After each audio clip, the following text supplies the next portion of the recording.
And now sometimes when people message me, I get overwhelmed too. I'm like, I want the connection, but I'm tired. So tired now. Yeah, but I almost should have just did the, because like tubal ligation also has a lot of fucking risks, more than vasectomies. And I have been with a man that took male birth control, and it was fine. It was fine, but why the fuck can't it be geared towards? Oh, of course not. We know the reason why. But all it did was make him not ejaculate, whatever. It doesn't stop your orgasms, it stops your ejaculations. Like, there's a difference. If you don't know there's a difference, then I don't know how to fucking help you. Because there is a difference. I didn't for a while, but like, that's a male body. How am I supposed to? I figured it out though later, It just didn't affect our intimacy at all. Like, it was actually more beneficial. It actually helped it. Do you know what I'm saying? Like, it's more beneficial.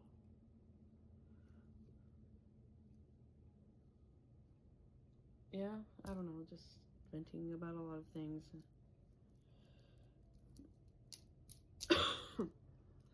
But like, when I had my last C-section with my second child, they were like, are we gonna tie your tubes? I kind of should have said yes, but just because it worked really out well for my mom doesn't mean, our bodies are all different. I had more different complications, more different, like, I had different pregnancies and stuff, but my mom's seemed a little bit easier. Like, maybe not, but like, she didn't have all that extra stuff or whatever, and no C-sections, stuff like that, no miscarriages. My grandma had the stillbirth and miscarriages. I think the stillbirth baby that my grandma had was named Ricky. So then I think that's why my mom named my brother that. So like, it just kind of like, I was like, okay, well, I'm a little nervous about naming this child that, but like, maybe it'll be a good thing so that it could break the cycle of that name seems to have, weirdly.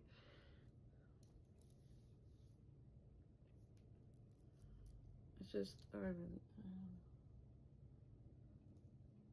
we really just need to start taking walks again or something, because it was a lot better that.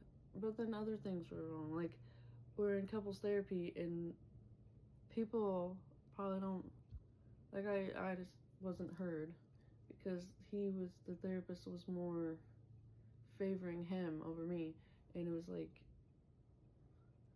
so I think it's also because I thought I had BPD. I don't really know. I really don't want to say that anymore, ever. It's really probably more so CPTSD.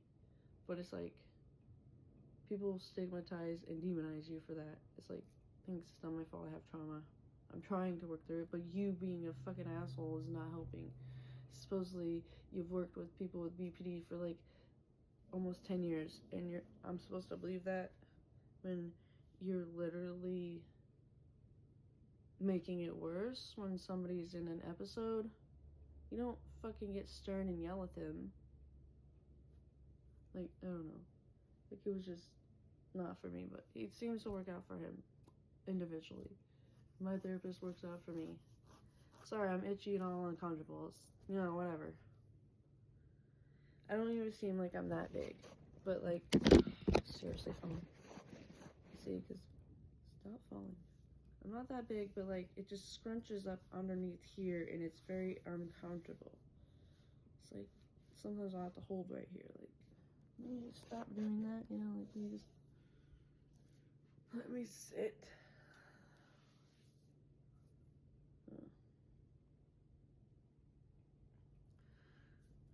My hair is literally so, though. I think this is the longest it's been. It's really almost the longest it's been since I was like 6 years old. When I was 6, I already said that story, but it's pretty crazy. Sometimes I'm like, I want to cut it, but I don't want to lose all the growth.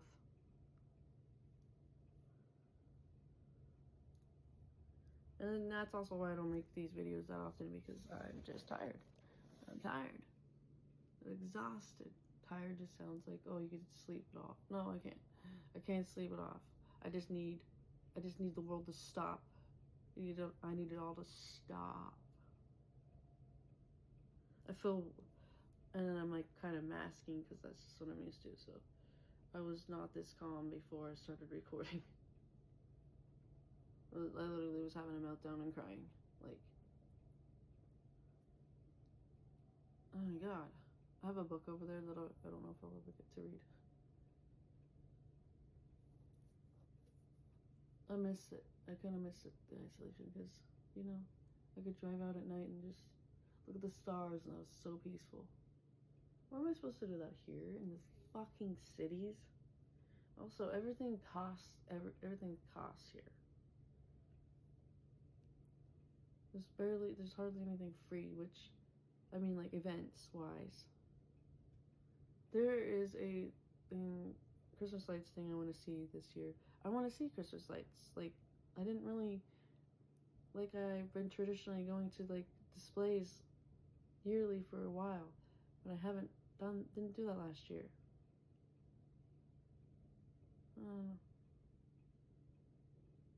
Like, there's like a display, there's so many, like, kind of like house displays, but not really here. Not here though. But it's all expensive and shit and annoying. Guess that's why you're a democratic state, right? Like, everything's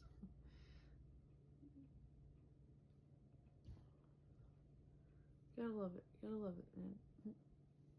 My hair does look dry because I haven't been putting much conditioner in it like I do in the shower, but I don't put the other one on after the shower because I'm trying to get to the dyeing of it.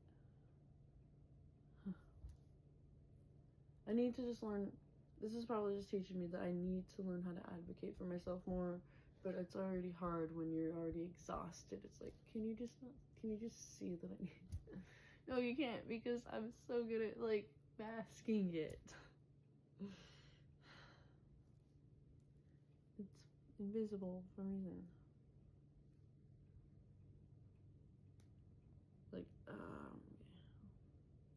problem is like, my boyfriend is probably just as overwhelmed, you know, because his work, and he's the only one in his department, and he's the only one that gives a fuck about his department. He's the popcorn guy at Cub Foods.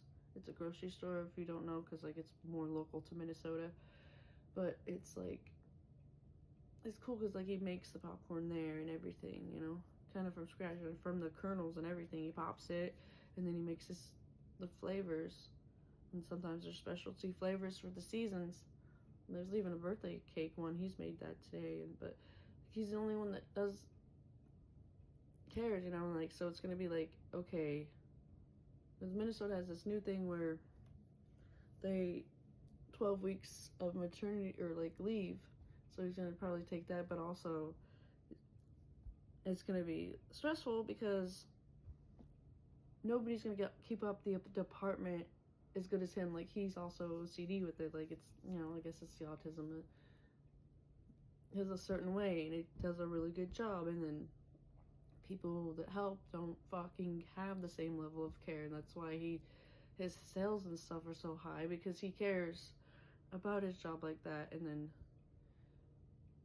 like, with something broke, a lot of times if he needs labels, it takes forever, and it's like they don't care that as much. Like